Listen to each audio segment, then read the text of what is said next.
All right. Let's look at this.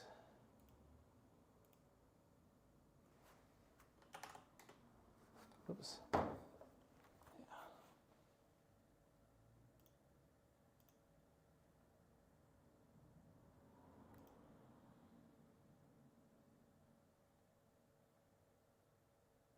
Okay, I think we fixed it. I think that did it.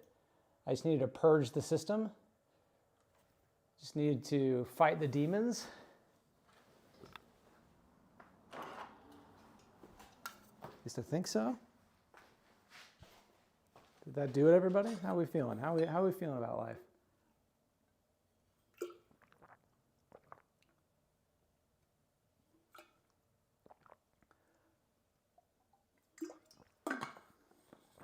Oh, so thirsty.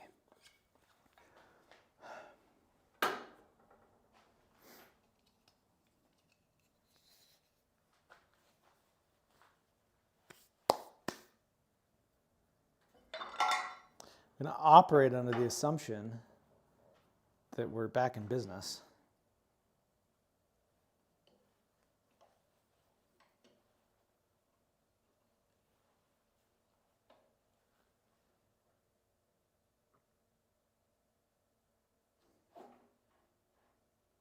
But maybe not. Maybe not.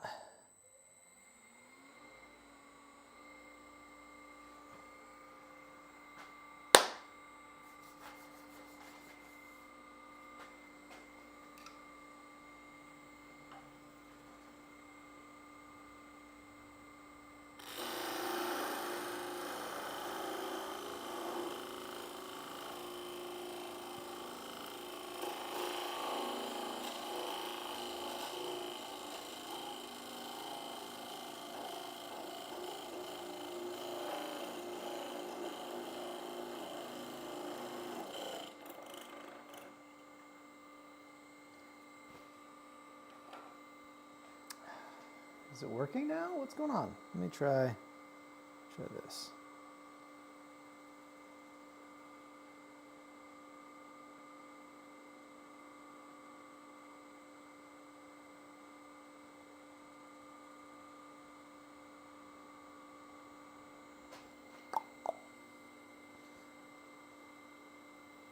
I'm going to try to pull it up on my phone because I'm streaming, but I'm not seeing any of you anymore.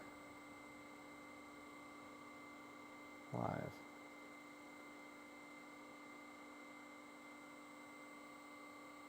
Well, now what's weird is the chat is broken. That's the problem. Okay. I'm like, why is no one talking to me? I can see people are in here, but the chat is broken. Okay, let's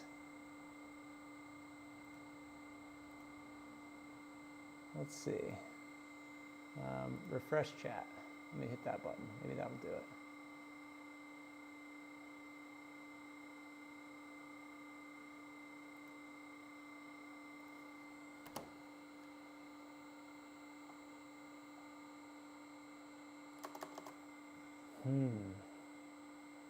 If it's, I swear it's always something.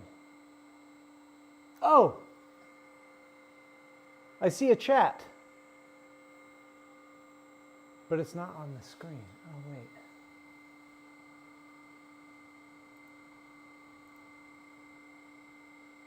I thought I saw that.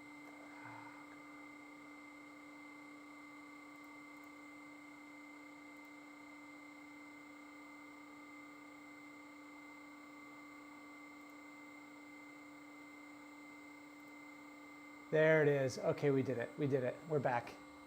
We're back. Oh. Stream is back. Screen is back. We've never been more back. We've never been more back. Oh my goodness. You guys are giving me a heart attack. I swear.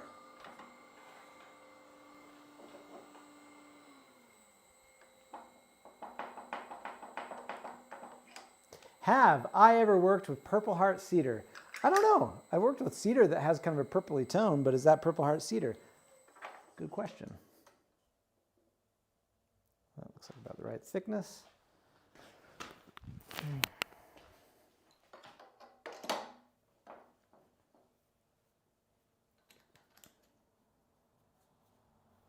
Okay.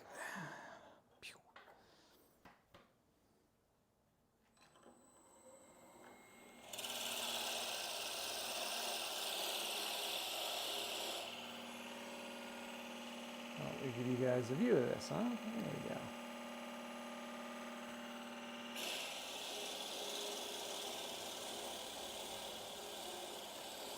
First stream, welcome. I used to go live with a bit more regularity. I haven't been on for a while. It's always something I'd like to do more of. I'm always just a bit conflicted. For one, I have to basically move my entire PC setup down here into the garage. I think ideally I would have a dedicated streaming rig that's just always in the garage, and then I could just easily, anytime I'm in here working on something, flip it on. I just don't have that right now, so maybe someday. And then often when I'm in here working, I'm either filming a video for content, or I'm trying to batch produce a bunch of stuff because I'm like, oh, I need to sell stuff because I need to bring some money in the door. And usually when I'm doing that, I'm in a hurry. I want to make stuff quickly, and streaming just slows things down a bit, which is fine. So long story short, I do need to do more streaming. You're absolutely right. It's my very scientific way to see how deep to go. Oop. This wood is quite pretty, isn't it?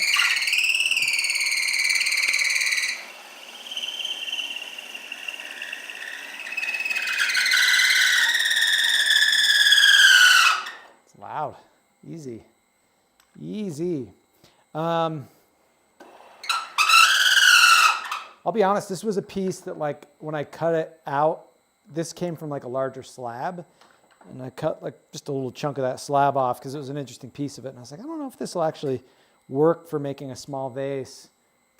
Glad to say, worked quite well. Good to know. Where did I source this plant? So I have like some big slabs of this stuff that I've been working through over a few years now. I think it was like 2 or 3 years ago. Now, like, look at this. Boop. The size of that slab. And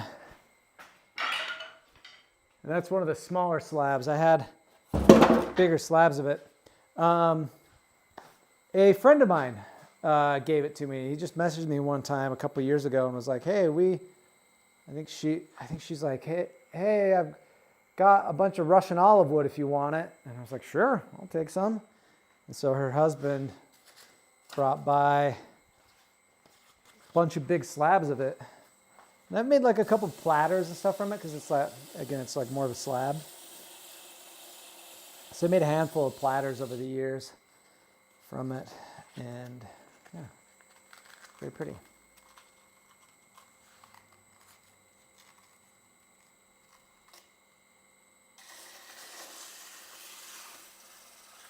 What tree this is? This is Russian olive wood. Aleaster angustifolia, I think. I just did a video on it, so I should remember the Aleaster? Oleaster? Angustifolia?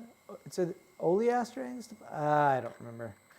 I know it's angustifolia, but I don't remember the genus off the top of my head. But this is a highly invasive tree, especially out here in the West.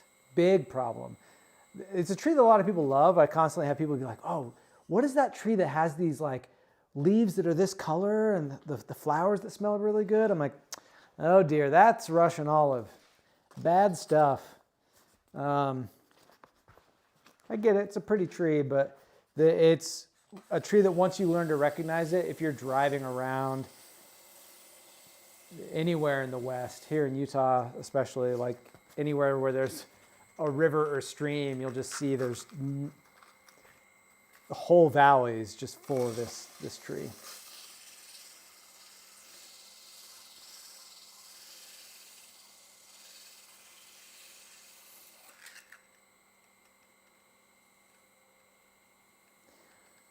record doing the batch carvings to sell, and then just do, yeah, I mean, so the hard thing with that is, I think this is purely a me problem, is that it's, if I'm recording it, even if I'm just like recording the batch and then doing a voiceover later, recording just slows me down because I got to move the camera around. And like, I get what you're saying, and that it would probably be a smart idea for me to just like throw a camera on, record it and go. But like, I'm too rigorous. Like I have too high a bar for myself that if I'm recording and putting something out there, like I want full end-to-end control over it. I really want it to like have the right angles, move the camera around. And so once something is like a video once it's become, this is a video for me, I can't turn that part of my brain. I can't not allow myself to do that, if that makes sense. So I'm not saying I'm correct there. I'm just saying that's a battle that I need to learn how to wage myself. What's bad about the Russian olive? It's highly, highly invasive. It has fully taken over riparian zones throughout the West and Midwestern U.S. So it just, yeah, it's fully displacing native riparian habitats. And what's bad about that is you're taking what was once an ecosystem that had a wide range of plants, different types of trees, different types of grasses, had a lot of ecological diversity to it, and you're replacing it with a monoculture, and that's just always bad for the health of the ecology of a given area.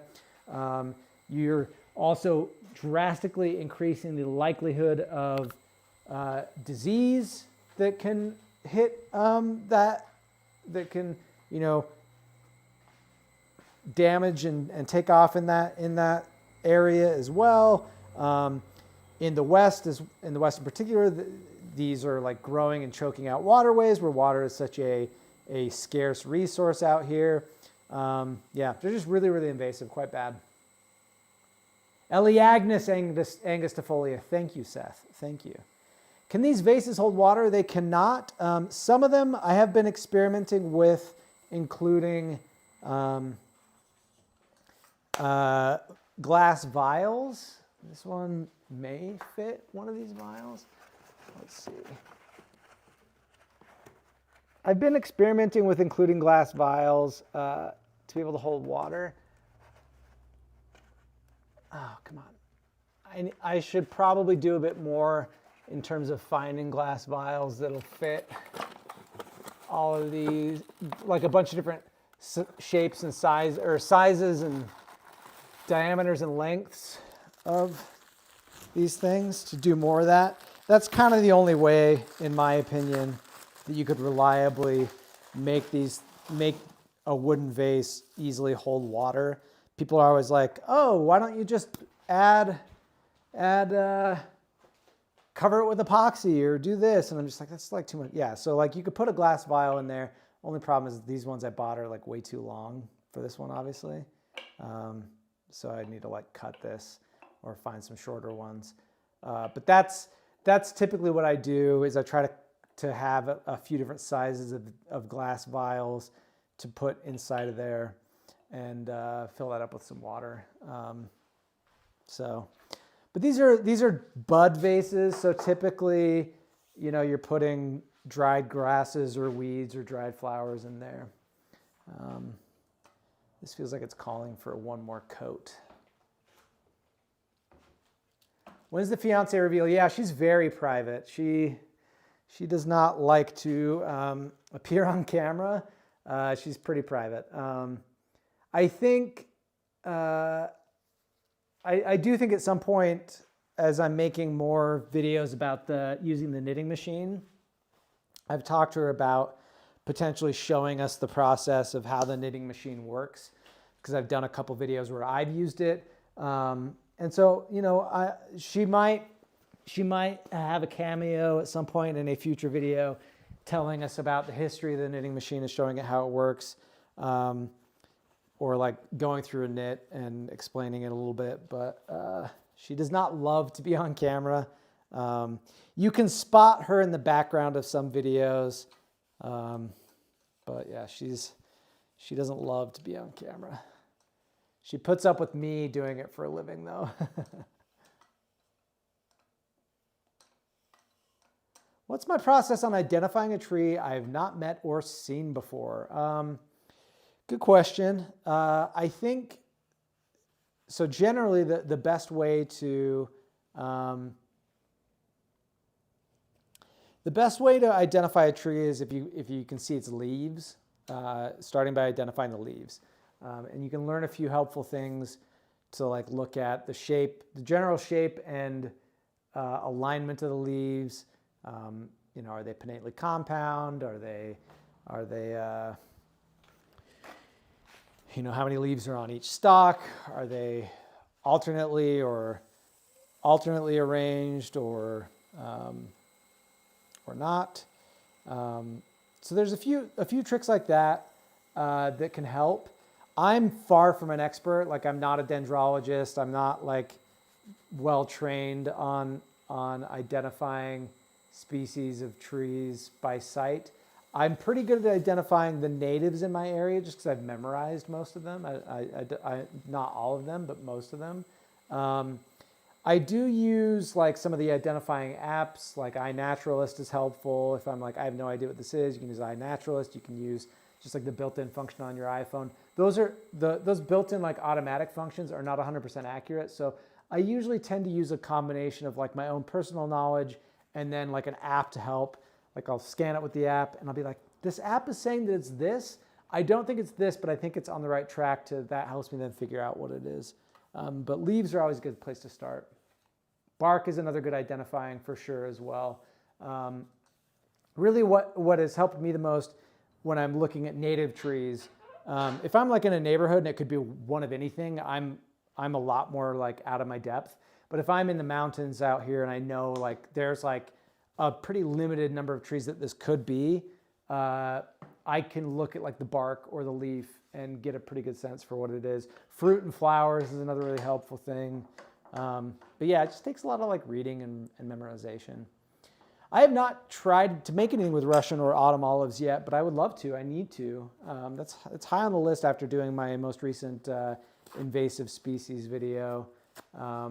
Make some like jam or jelly. My plum trees finally fruited this year after not fruiting for 3 years in a row. So I do need to do a plum video. What would you guys like to see me make with my plums, by the way? Like I can carve something out of plum wood, but like what plum item would you like to see? You know, like some sort of like jam, jelly, dessert, something or other? I don't know, tell me what you think.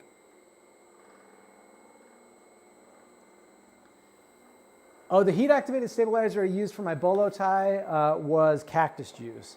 I think cactus juice and BVV, I think it's BVV. I think those are kind of the two primary like heat-activated stabilizers for wood that you'll see on the market. I tend to not call like any specific brand out in a recorded video just because I want a brand to pay me if I'm going to do that. But when people ask, I try to tell them. Some plum jam, a pie. Ooh. Cookies with the jam in the middle. Oh, okay, wait, now I'm thinking that could be fun. Hold on, I've got some ideas there. Think about this.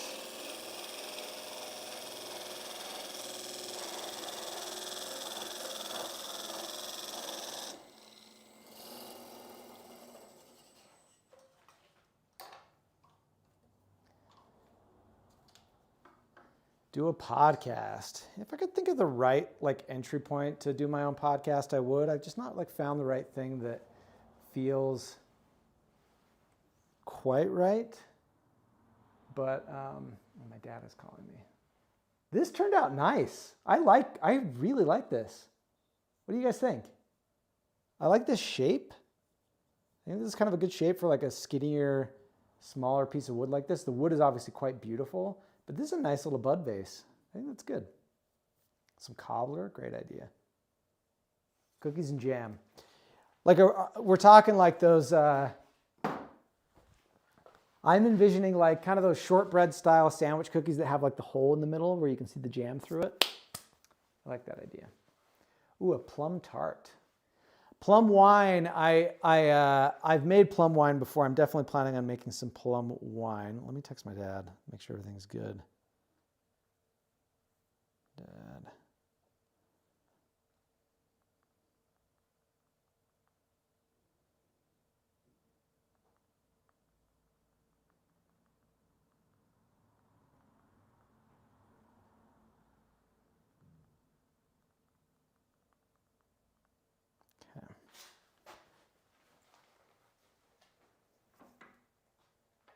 Plum chong. Oh, that's like a syrup, right? Like just like a sugar extracting with the sugar type syrup, right? Like the same process that you use to make. Oh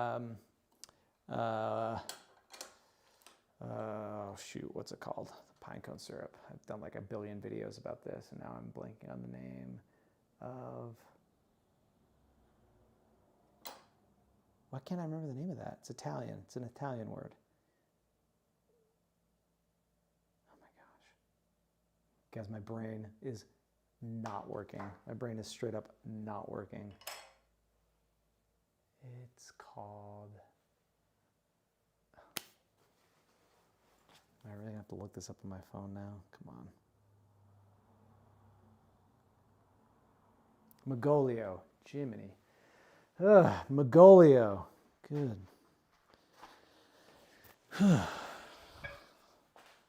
Okay. I promised that I would do our juniper next. Yeah, it's like Magolio. That's right. Okay. That's what I thought.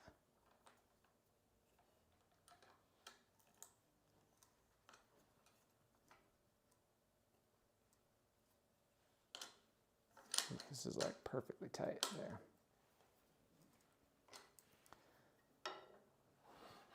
Yeah, like Magolio, like a light ferment, depending on what it is you're doing. Yeah, that makes sense. Okay.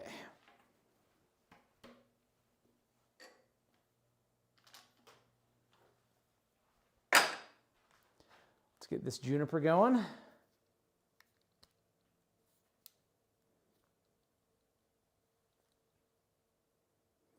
Q&A format podcast. I mean, I like the idea. I think I would just really struggle to have a podcast if it's like just me, and I don't have like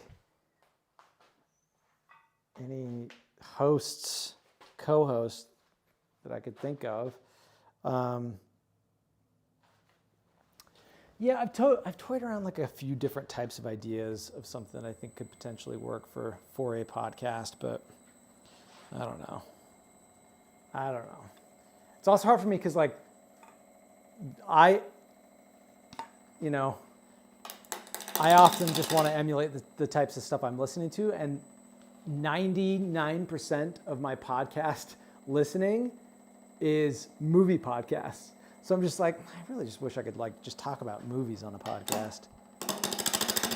Try to get my fiance to do a movie podcast with me, and she refuses.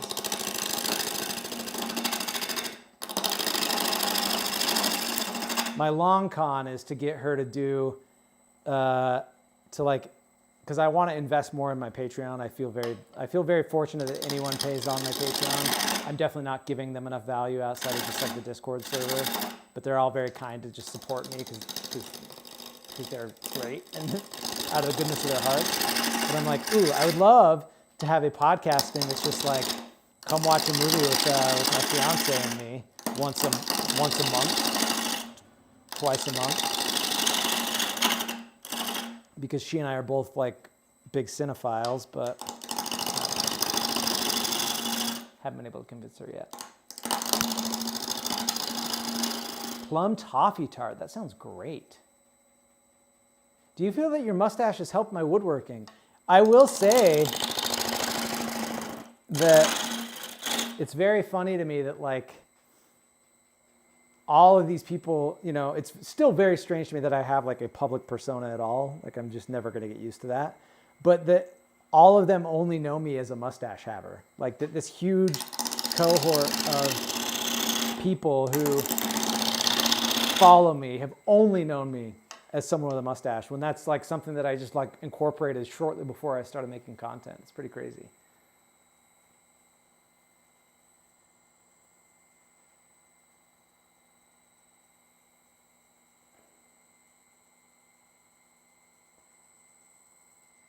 For sharpening my chisels, I have a benchtop grinder. It's not the ideal kind. You want like the people I see who are like very good at sharpening their chisels have like those kind of slower rotating ones that have the very high grit stone that goes through the water, and they're, you know,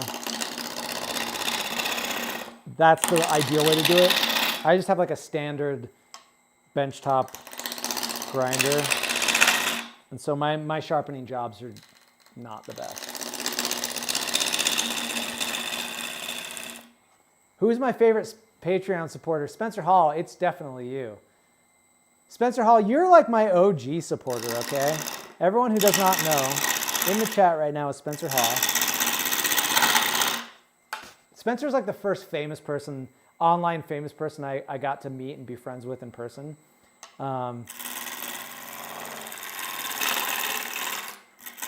He ran and operated a Utah jazz blog, and I was like an online jazz Twitter person at that time. We're talking like,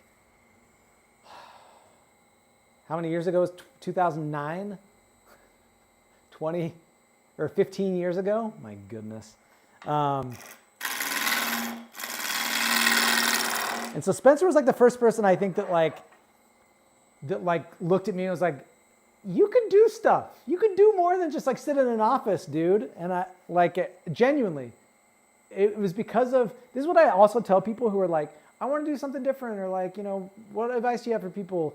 I'm like, find yourself like a good person a good mentor. And that was Spencer for me. Spencer was a mentor for me. Someone who like, I looked up to, who I was like, oh, this is like a person who is doing the type of stuff I'd like to be doing.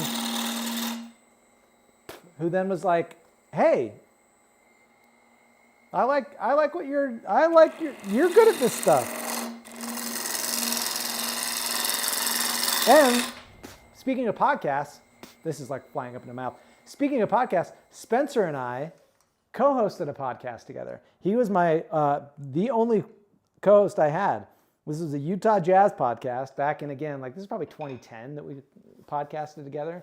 Early podcast days. There wasn't like really any Utah Jazz podcast at that time. And I had connections down at Utah Valley University, which is where I went to school. And so I was able to get us a hookup at their recording studio down there.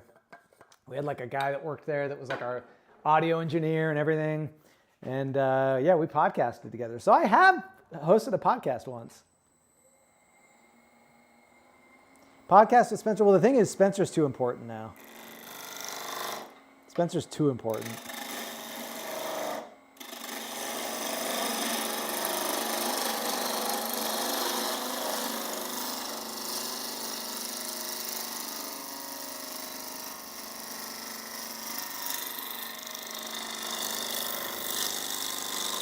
Go Jazz indeed.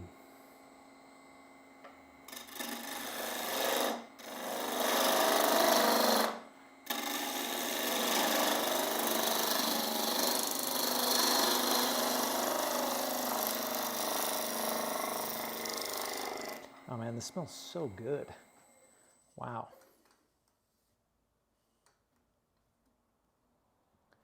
A Tormek is what you're referencing.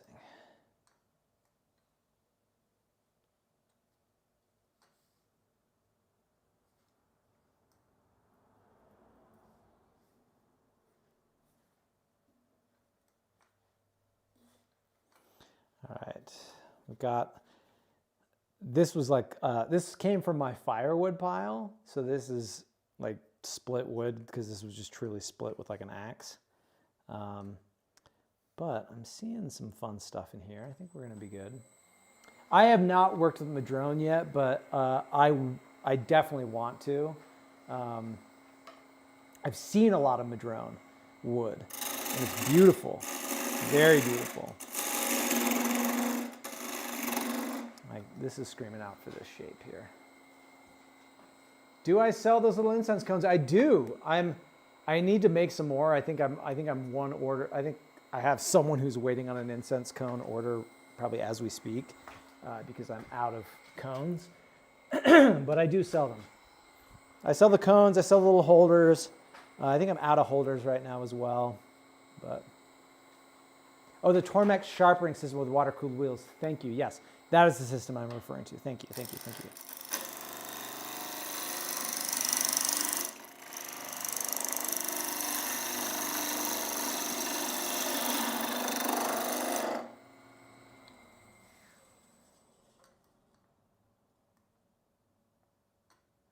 Okay, yeah, the tear out, the grain is going this way, so I was right the way I was going before. So let's turn this back around. Oh, I mean, juniper. Yeah, juniper is a smell that like you can conjure because it's right there. Your nose, once you've smelled it, doesn't forget it.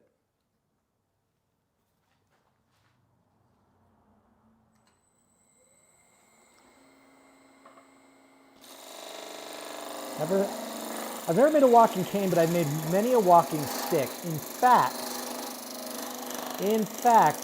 before I really truly got into trees and woodworking and started this whole journey, which I think properly, like my tree obsession began, I think, in like 2007. 2006, 2007, and like my woodworking journey began in like 2007, 2008, probably mid 2007. I think tree obsession, 06, woodworking lightly started in 07, really started taking off, doing a lot more in 08. But the first thing I ever really made, ever, got a few of these sitting here in this corner, were walking sticks.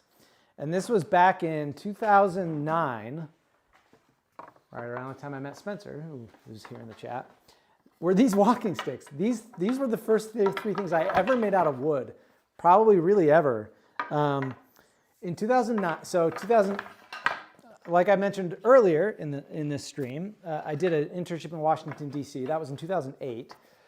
I got home in 2009, January 2009, and for those of you who are too young to remember, we were in the midst of a deep financial crisis at that time, and I was just like, I was unemployed living in my parents' basement because I just finished college, no one was hiring, it took me a while to find a job, and I was like doing yard work one day at my parents' house, and I cut down this sapling and was like, this is like a good walking stick shape. I should make this into a walking stick. So like, I just stripped the bark off, I stained it.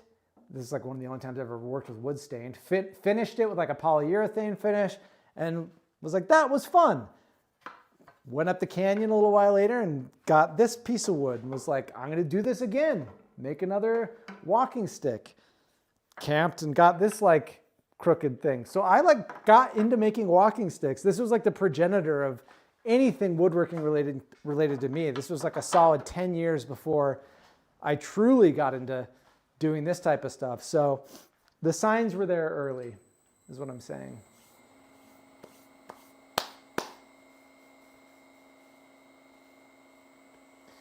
Is it worth sending tools to a company or to do it myself? I think it just depends on your frequency. Like, you know, doing with the amount of wood turning I do, I couldn't send it to a company because I'm sharpening constantly. So I think it's worth, at a certain point, it's going to be worth learning how to do it yourself. If you're woodworking with any kind of frequency, because generally, like I'm sharpening multiple times a day if I'm in the garage turning all day. Okay, I guess I Yeah, I got to go a little bit deeper. I just wanted to see how this is looking. And this is looking quite nice. Quite nice indeed.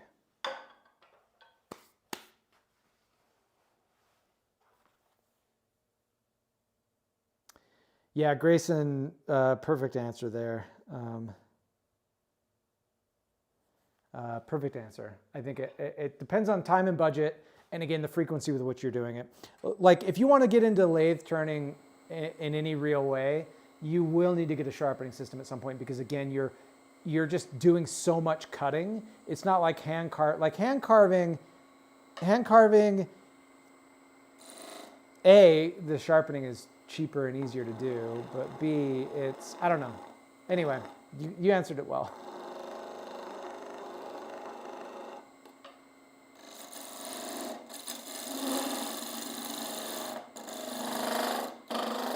Yeah, see, and speaking of the devil, this is dull. I can tell I'm getting some chattering. It's not cutting right.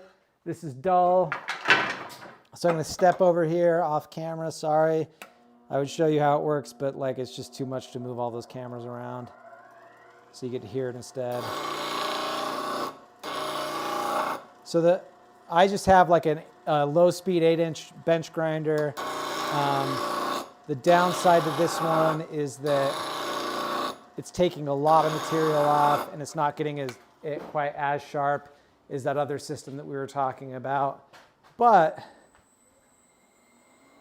well, I could just tell that things were not quite sharp enough on this. And now I'm going to get a cleaner cut, faster cut.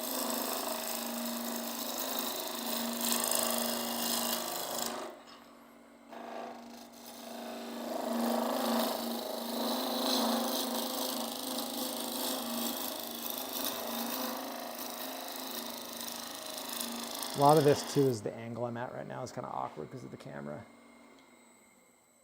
It keeps wanting to focus in on the wrong part of it. There we go. Yeah, this right here and this right here. You just have this like big grain, torn out grain section.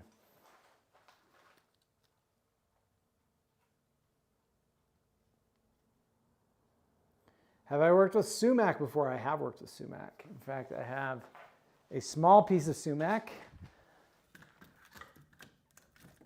right here. My dad recently bought a small piece of property down in central Utah that's covered in staghorn sumac, which is invasive here. It's not native to Utah. And there's a piece of staghorn sumac there. Cool wood. But I grabbed a bunch of pieces from that piece of property he has. I do have a P.O. box, yes. You can see it. If you go to my page, it should be there. It's on my website. It's also on my link tree. So if you just go to like my link tree, which is just link tree, just in the trees, like link.tree, just in the trees. It'll be there.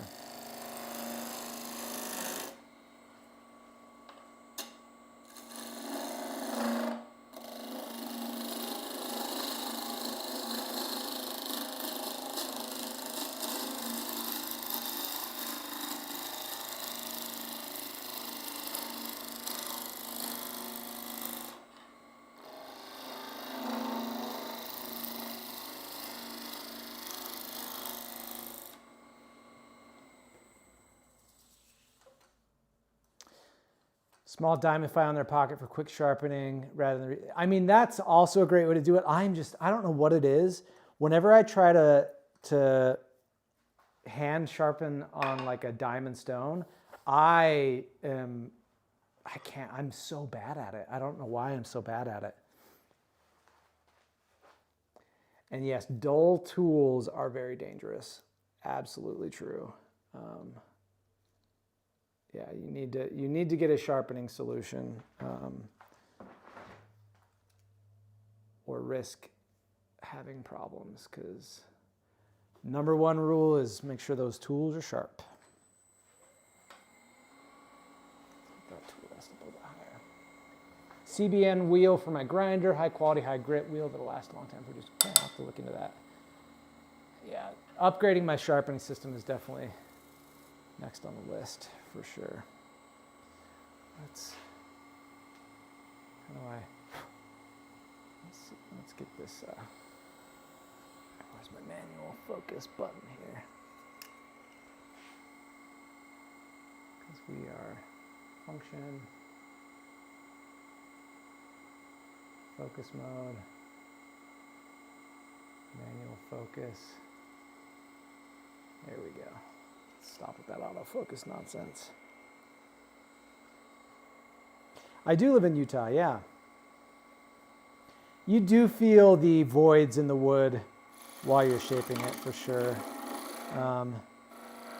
But that's something you can get used to pretty quickly. It's on a lathe like this, it's spinning so fast that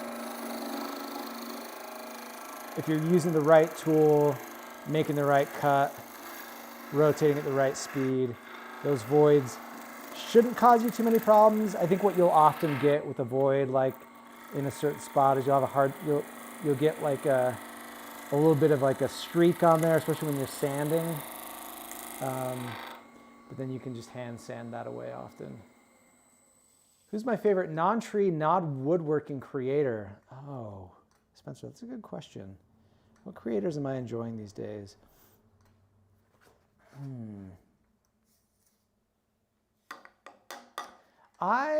Let's see, when I'm scrolling TikTok, or if I'm on YouTube, since I'm on YouTube, let's talk YouTube. I really like cooking channels. Like cooking and baking channels are like my preferred stuff to consume. When I was like miserable at my job before I quit, I would sit, I was working these crazy hours, working way too much. CEO was like really on my case constantly. And when I would finally like have some downtime to like step away from work, I would just like lie in bed and watch cooking videos. I watched so much Babish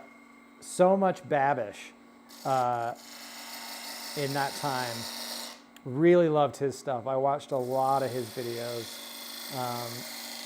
And he was definitely something of an inspiration for me once I started making content on my own. I remember watching some of his stuff and be like, I could do something kind of like this for like woodworking and foraging and cooking and baking and like my interests the same way he did it with his interests. So he's someone whose content I've always really enjoyed and admired. Let me think. Who else do I like? Like, again, as I mentioned, podcasts. I like to listen to a lot of movie podcasts. Blank Check with Griffin and David is my favorite podcast. I listen to it obsessively. Griffin Newman and David Sims. They talk about movies. They do directors' filmographies.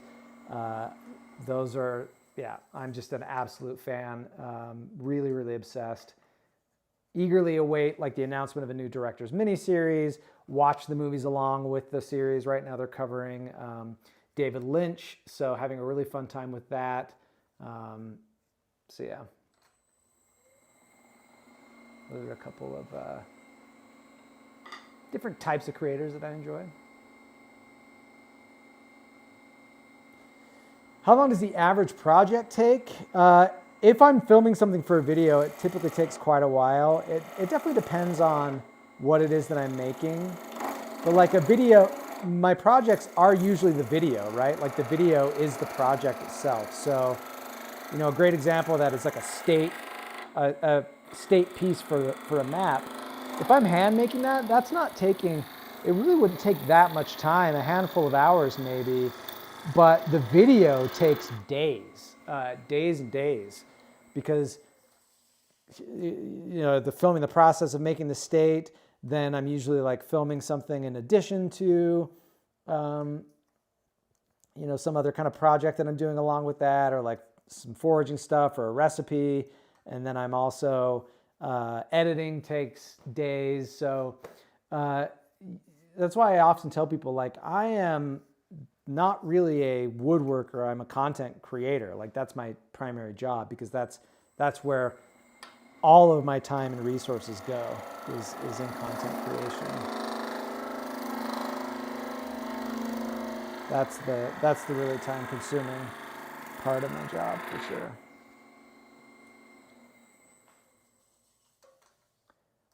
Cooking with wood collab. I mean, listen, I'm small potatoes compared to that guy. Of course I'd be down. I don't know why he'd ever slum it all the way down to my level, but yeah, if he came calling, I'd drop what I was doing and run.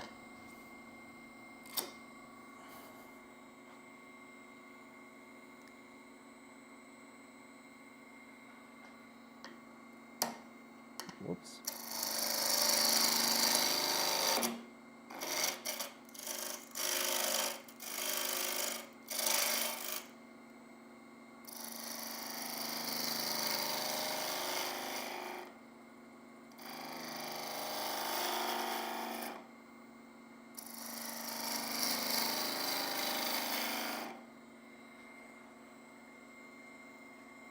What's my opinion on elm?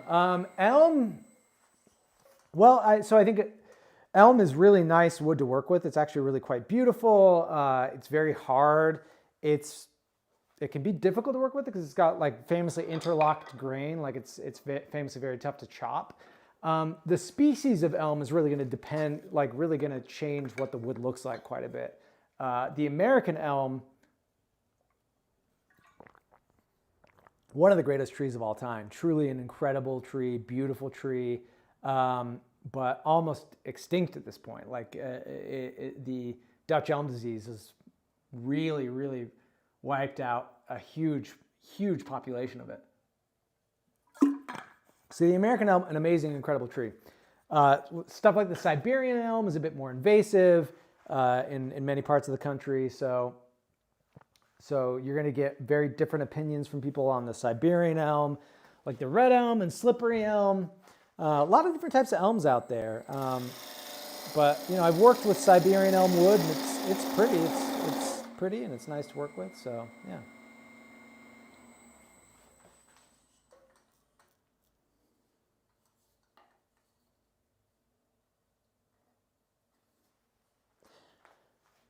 Feeling inspired and then discouraged. I mean, that happens. That happens.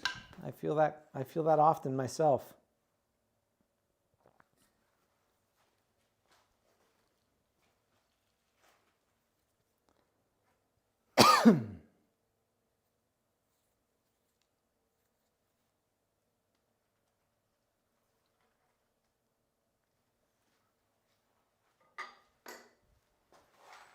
Best tree I've tasted?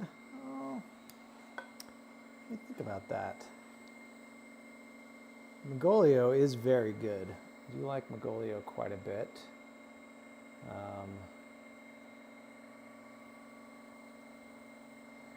Yeah, it's a good question. All right, let's see if I can do this without getting a really bad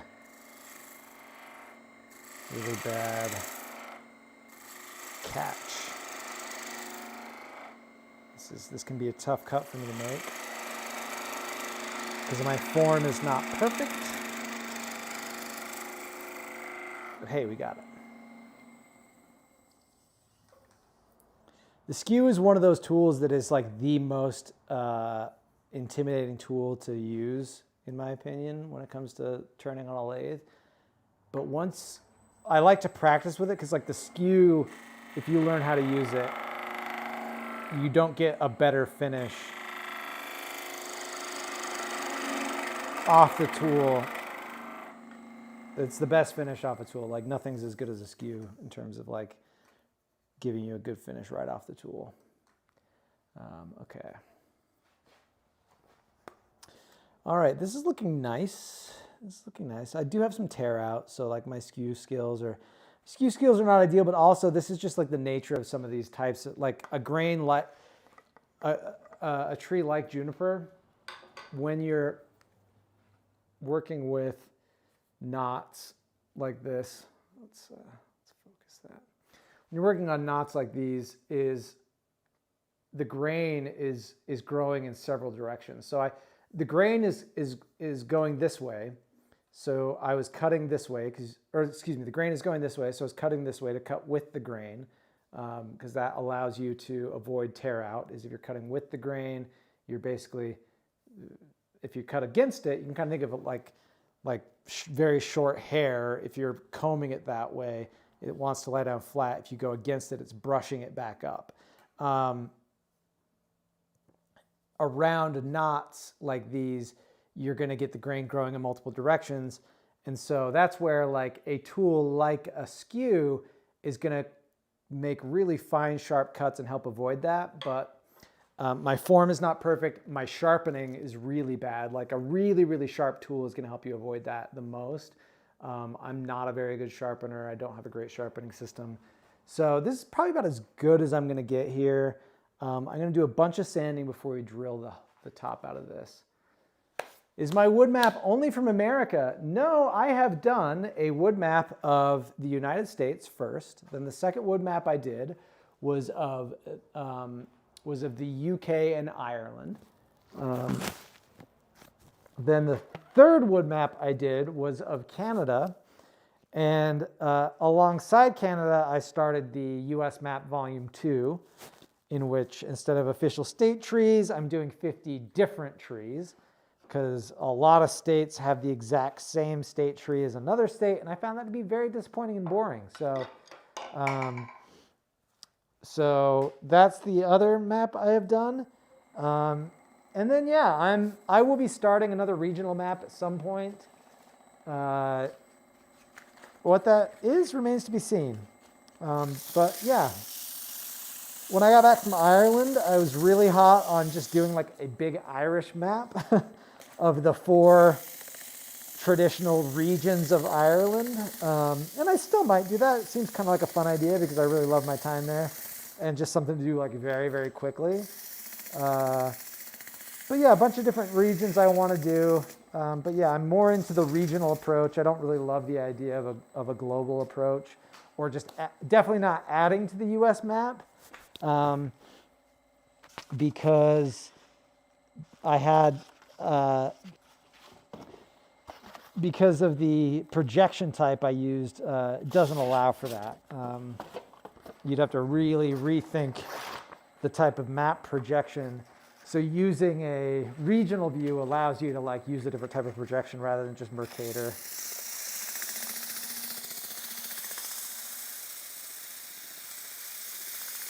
A tree I haven't seen in person that I've always wanted to. So Spencer, are we talking a specific tree or are we talking a species of tree? Make Denmark out of wood. Oh boy, I tell you what. To do just Denmark, like a regional map of Denmark, I will do a regional map of Denmark. Here, hold on. Let's, this is a very serious comment I'm about to make right here because I love the country of Denmark. Jeg elsker dig, Danmark. Du mit yndlingsland. I would do a regional map of Denmark, large regional map of Denmark, if the Danish Tourism Board were to fly me out there and pay for me to do a, let's see, it'd be, how many regions would that be? Sjælland, Fyn, what is it? Sydjylland, Midtjylland, Nordjylland, so like 1, 2, 3, 4, 5 regions of Denmark, 5 episode series, in which I am visiting those regions and making them one by one, posting them to the internet. I would, if you can get the Danish Tourism Board to front that, I would gladly do it and tell everyone about how great and amazing those places are. So, if you make that happen, I'll do it.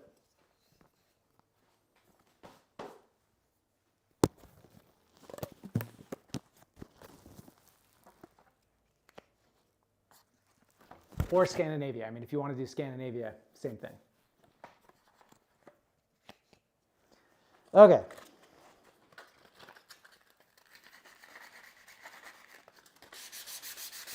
Let's see if we can get those torn out grains taken care of with some turning and some hand sanding.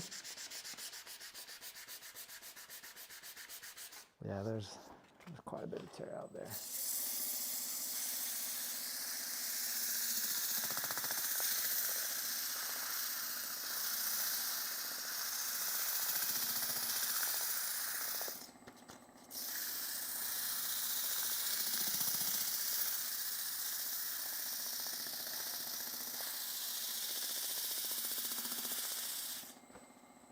Oh, zeros. I'm not expecting you to pay for it. No. I need you to convince the Danish Tourism Board for me. Start the national campaign is what I'm saying. Start the national campaign. Tell them I'm a good I'm a good investment for them. Okay? I'm a good potential spokesperson. Hi from New Zealand. Hello. Oh, and thank you for complimenting my Danish, by the way. It's always nerve-wracking for me because I'm so rusty. 20 years ago, my Danish was very good. When I was in Ireland, we were at a woolen mill, and there was a Danish family in there, and I was like, oh, it's a Danish family. They were from Aarhus, which I lived in Aarhus for a while.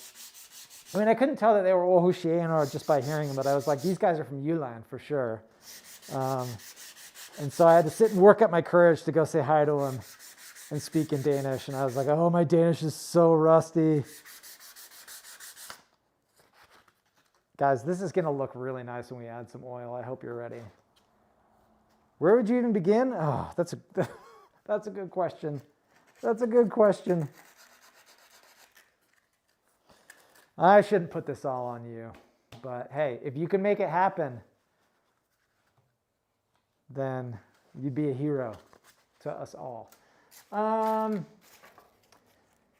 Either a species or a specific tree. Specific tree to see in person. I think Hyperion would be really cool to see.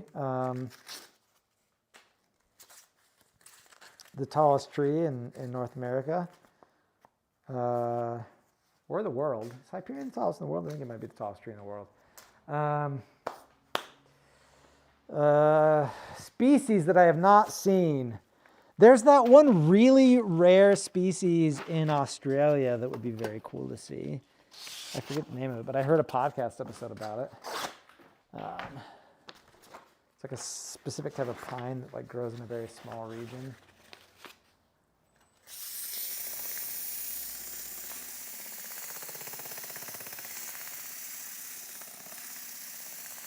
I'd like to see like a big like baobab tree down in like Madagascar or whatever. Some of those big like crazy like elephant leg looking trees.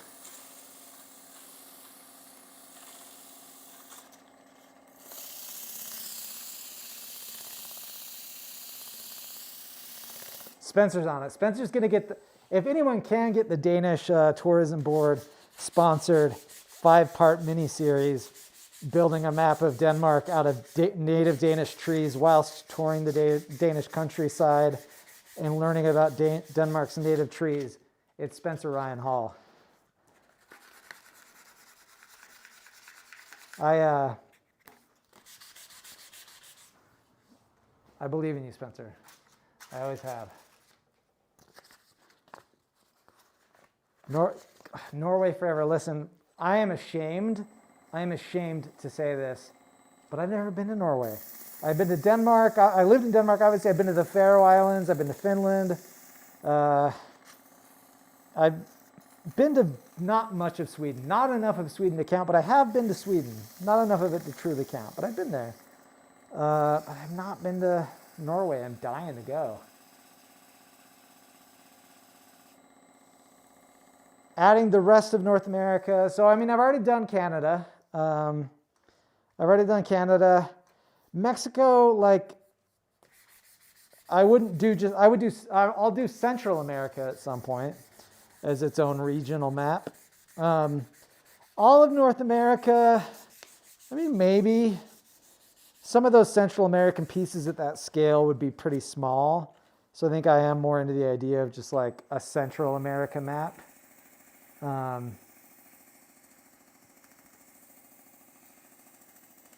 But yeah, I don't have a lot of interest in like a fully cohesive map of, I have no interest in connecting my previously made maps to other regions. Like those are meant to be pieces that stand alone. So yeah, I won't be adding, once a regional map is done, it's done, and then it's time to move on to a new one. So yeah, now that I've done Canada, you know, the US Volume 2, because it's like a long form series, will always just be going on in the background. So it is probably time to start a new region. Canada underperformed so heavily that like it's made me really nervous about what to do next. But I'll do another one at some point for sure. Perhaps Europe, perhaps Central America, perhaps the Caribbean, perhaps South America, perhaps Africa, perhaps Asia. I don't know. We'll see.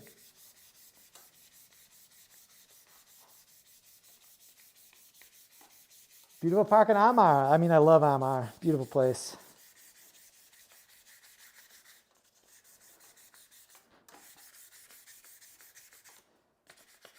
Yeah, I do need to get back to Denmark for sure. It's been too long. I haven't been there since... Last time I was in Denmark was 2017, so it's been too long. Only subscribed earlier today. Welcome. Glad to have you. We haven't streamed in a while, so you picked a good time. It's been months since I've streamed. I honestly don't remember the last time. This spring, maybe? Or was it even last year? Who knows? Do I want to do bigger content, like have more viewers? I mean, yeah, that's the plan. That's what I've been trying to do. The hard thing for me is like, I know the type of content I want to make, but it requires even more production value than I already do, and I just don't have like the capability to invest that kind of production value unless the videos start pulling in more views. So it's like a bit of a catch-22 situation where the types of videos I want to make in order to hopefully get more views, I'm incapable of making on my own. So I don't know. We'll see. Chasing the dream still. Chasing the dream. What is the best wood for a spoon? I think you can't go wrong with like a fruit wood, like apple, cherry. It's pretty hard, but it's not so hard that you can't hand carve it pretty well. So I feel like fruit woods are always like a really good sweet spot for that type of stuff. First spoon I ever carved was out of cherry wood, just a fresh pruned cherry limb. Yeah, apple, cherry, plum, pear. Can't go wrong with any of those. All right, what am I? Oh yeah, that's what I'm looking for. That's what I'm looking for.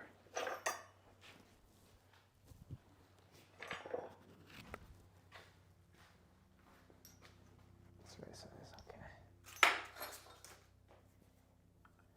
This is not for the invasive species series. No, I don't really stream if I'm recording content just because I can't. You know, recording for content takes a lot more moving the camera around, and it's just like it's a different ball game altogether. How did I learn Danish? I lived there for a while, many years ago. I learned it, and I learned it then. Found I had a bit of a knack for learning languages.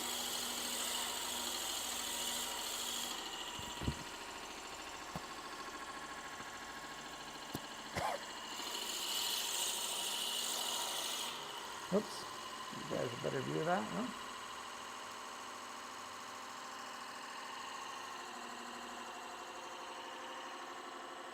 This wood is going to have a little bit of chatoyancy, yes indeed.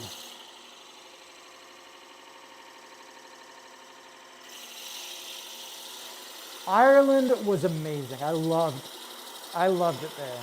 I was like, this is a place I could live in Ireland for sure. Like the vibes are off the chart there. The people are super nice. Landscape was beautiful. Mountains, trees, ocean. I loved it. I loved it so, so much.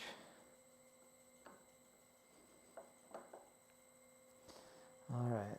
Work for me for free? I don't know if I could. I couldn't let myself work for I couldn't let someone work for me for free. That'd be so mean. All right, let's see. I think this, I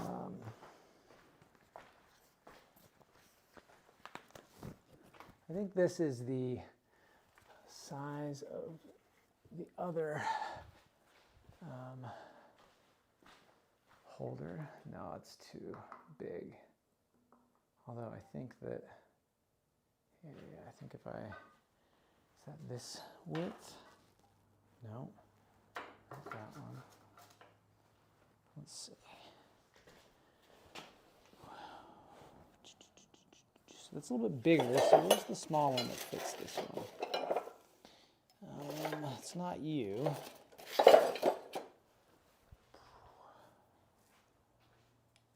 Is it you? No, you're too small.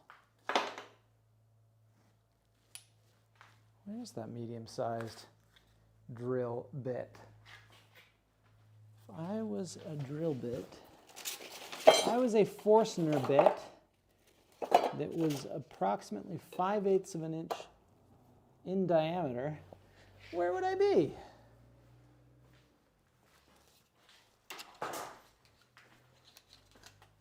Ah, I'd be right here. Found it. Ha ha! Okay. All right.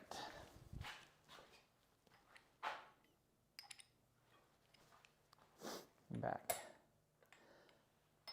Best food while I was in Ireland. Listen, man, I had the beef and Guinness stew at like 4 places I went. I had one that was like a Guinness stew that had like a braised lamb leg in it that was really good. But just like, yeah, some beef and Guinness stew sitting outside on a sitting out on the front porch of like a pub under an awning while it was drizzling some rain out. The Atlantic Ocean in view while drinking a foamy cold pint of Guinness. Oh, that's what dreams are made of right there, man. Oh, you don't fit in there, do you?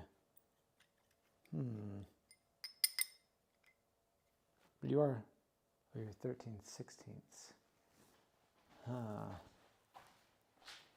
You're not 5/8. It's close to 5/8 though. No, it's not. There we go, 13/16. I'll use this one. Okay. Okay. We're back in biz.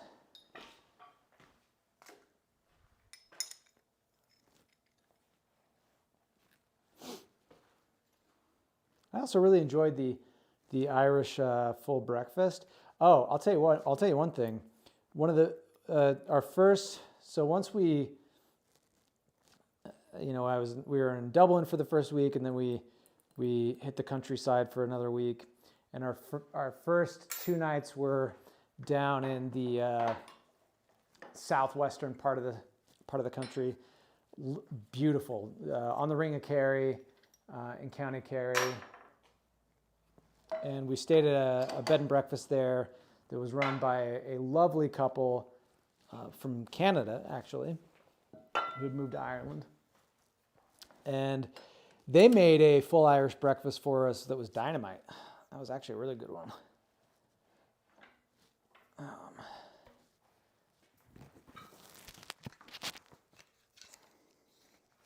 But yeah, it made me really wish we had a true pub culture in the United States.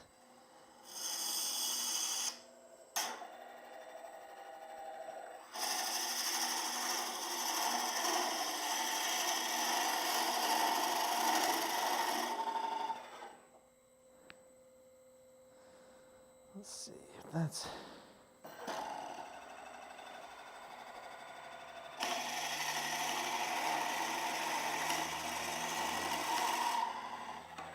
Denmark indeed. I'm overdue to drop some Danish in a video again.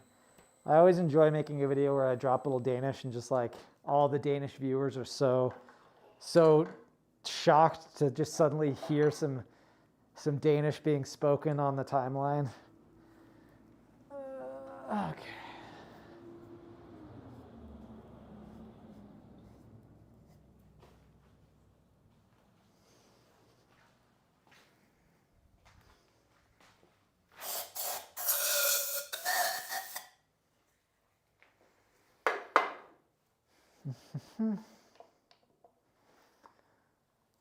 Okay, this could go a little bit deeper. Let's see. Yeah, that can go almost there.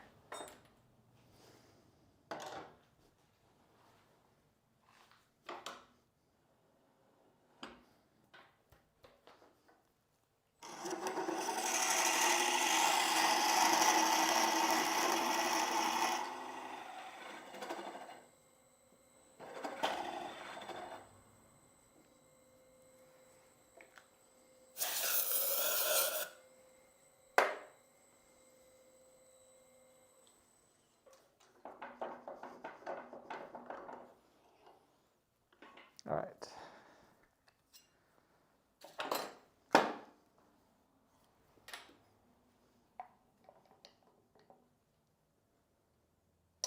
Perfect.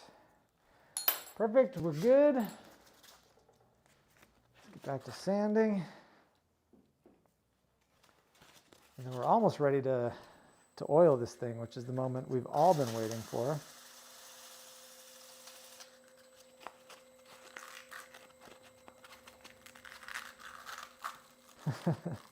I believe that. I mean, I'm the same way and I'm not a Dane. If I hear Danish, I'm just like, whoa, whoa, whoa, what's going on?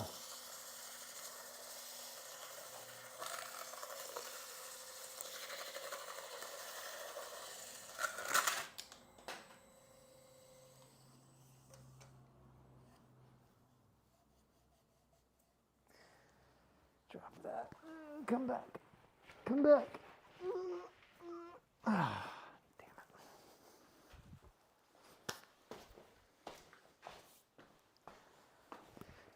All right.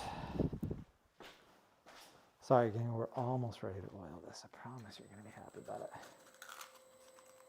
Promise.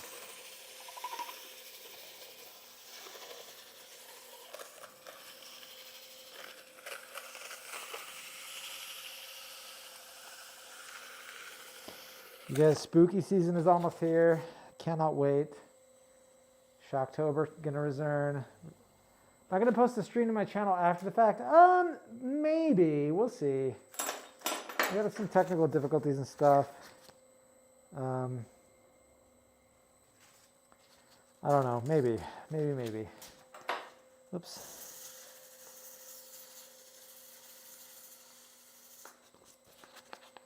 What is my source of wood, or where do I find it? It depends on the project, right? So for the lathe, it's a mix of like wood that I just find like on the side of the road. A lot of it, honestly, like people when they're just doing yard work, they'll cut down a tree. They'll just put a bunch of wood on the side of the road in the curb, and I go pick it up if it looks interesting. I have people bring me wood, like when they chop something down, like friends and family, and they're like, hey, we're chopping down this tree. Do you want this wood? I'll go scavenge for wood out in the wilderness. If I'm like camping or out hiking or on a drive, I see a dead log or something, and it looks interesting, or it's from a tree I want to work with, I'll grab it. For projects like the map and whatnot, that I typically have people send me stuff or I buy it online or at a local lumberyard. And then if it's like similarly, if it's for a specific type of project and they need a very specific species, I'll buy it from the local lumber yard. Or if I need like dimensional lumber, I'll buy it.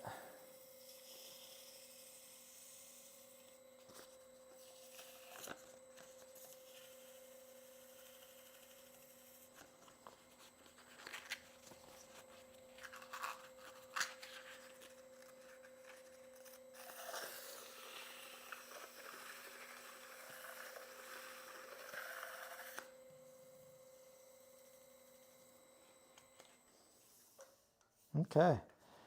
All right, gang. It's the moment we've all been waiting for.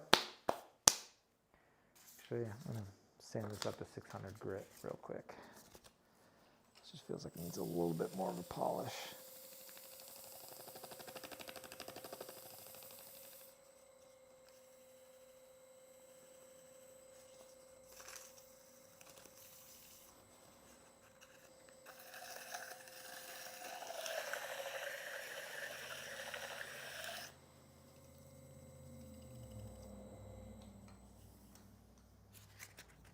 Okay. Whew. Sorry, guys. This is now ready to be oiled. We got some curl there. We're going to see some figures, some curl. Dare I say, some chatoyancy.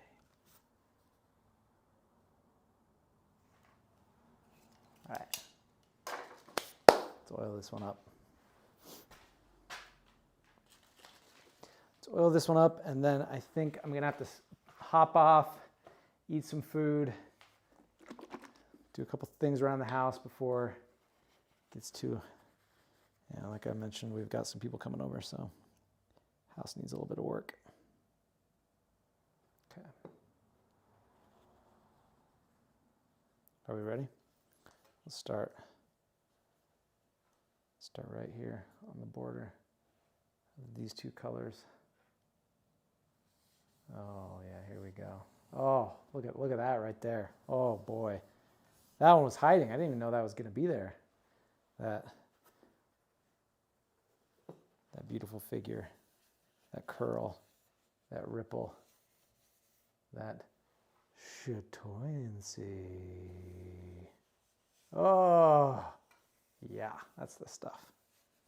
That's the stuff, guys.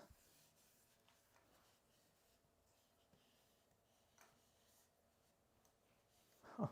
Outrageous. This is outrageous. Look at that.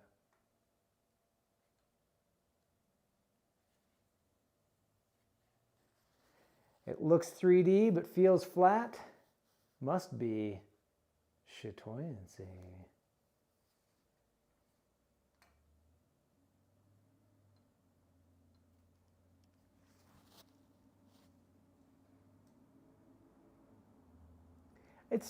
It's just ludicrous. That's just hiding in like a pile of firewood, you know? This is why we do this. This right here is why we do this.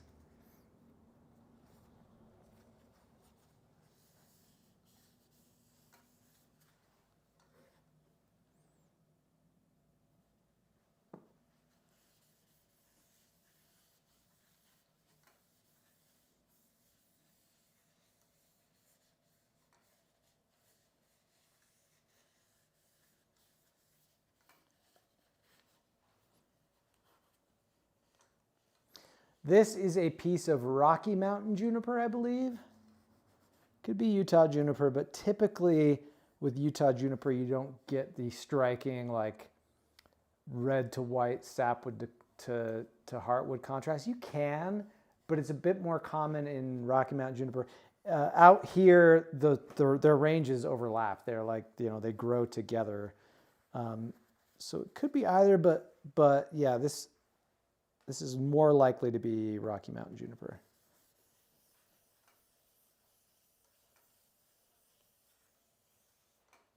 All right, that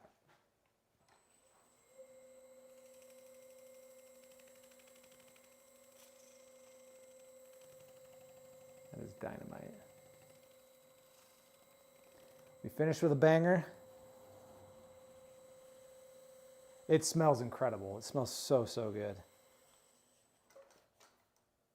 This was the right choice to end with because that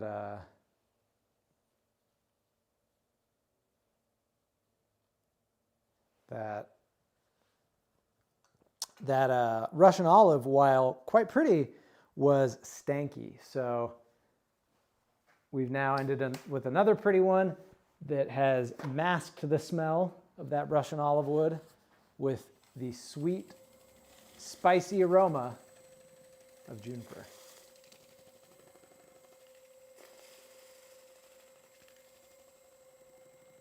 I have a couple long videos that I'd like to do. I've kind of been forced to take a break from long form videos. They're just not performing for me right now, and I kind of need some money in the door, and like short form is where my money is coming from at the moment. So I've just had to take a break from it and pour my time and resources into making some shorts. Eventually I'll get antsy enough to like jump back on and make some long form stuff.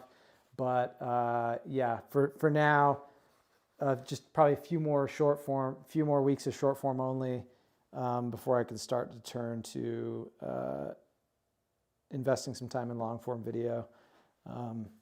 But yeah, hopefully soon. I like making it more, so you know, I'll never be done with it. But for now, been pouring time into the shorter form stuff for the time being.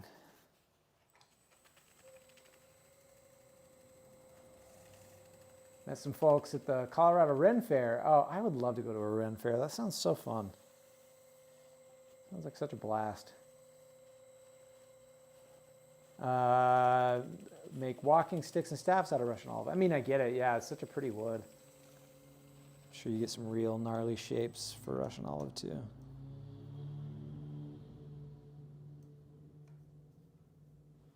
And that's the other benefit. Exactly, yeah. You're clearing out a bunch of invasives. You in Colorado, much like us here in Utah, we're just positively overrun with Russian olives. So there's no shortage of Russian olive trees to source from. So awesome. Okay, let's part this baby, and then I'll show you all the three that we made on stream here today, and then I'm gonna have to hop off for a bit. But I'll try to come back on more frequently. This is always very fun for me. I love being able to hop on here, talk to you all directly. Sorry it's been so long. It's been this year's been nuts. This year's been nuts. I do not recommend trying to deal with the passing of your 13-year-old dog and planning a wedding at the same time. Feels like time just disappears when you're doing that. Okay.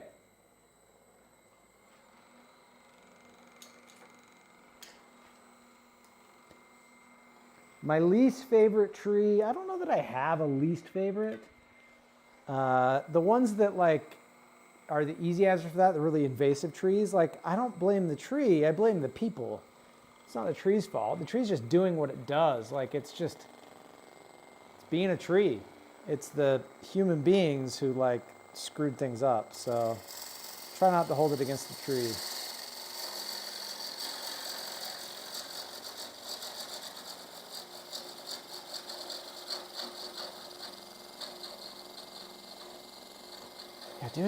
Wedding. I mean, I do feel like, oh, have I really been doing a lot of wedding planning? I feel like my mom is like really helping take care of a bunch of stuff. I feel like my fiance is doing a lot more work than me because I should be doing more. But like at the same time, it just feels like all your time goes into wedding planning. It's kind of nuts. Okay, there we go. That is our finished juniper vase. Look at, wow. All of these will be for sale on the website, by the way. I'm going to be doing an inventory drop hopefully later this week, hopefully tomorrow. Depends on how much I get done this evening and tomorrow. But you can, I usually post them on YouTube and on Instagram. Whenever I do an inventory drop, I post a little announcement so people know that there's fresh inventory. Little bud vases and medium-sized vases like that, like this one on this drop. But today on stream, we did this lovely quaking aspen, 2 natives and an invasive today. Really nice quaking aspen that I friction polished, so this has got like a nice sheen, polished sheen to it. This really cool Russian olive turned out great. Very happy with this. Very, very happy with this. And this Utah juniper, or this Rocky Mountain juniper. Always great. All right, y'all. I'm gonna bounce. Chinese tallow tree. I'll have to look into that.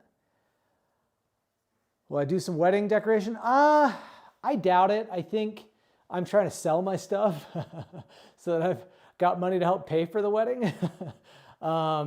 So yeah, there will be some decorations there, but my mom has helped. She does wedding planning professionally. My mom does, so she's got some cool wooden things that she already has handy that she'll be using, and I'm selling my stuff.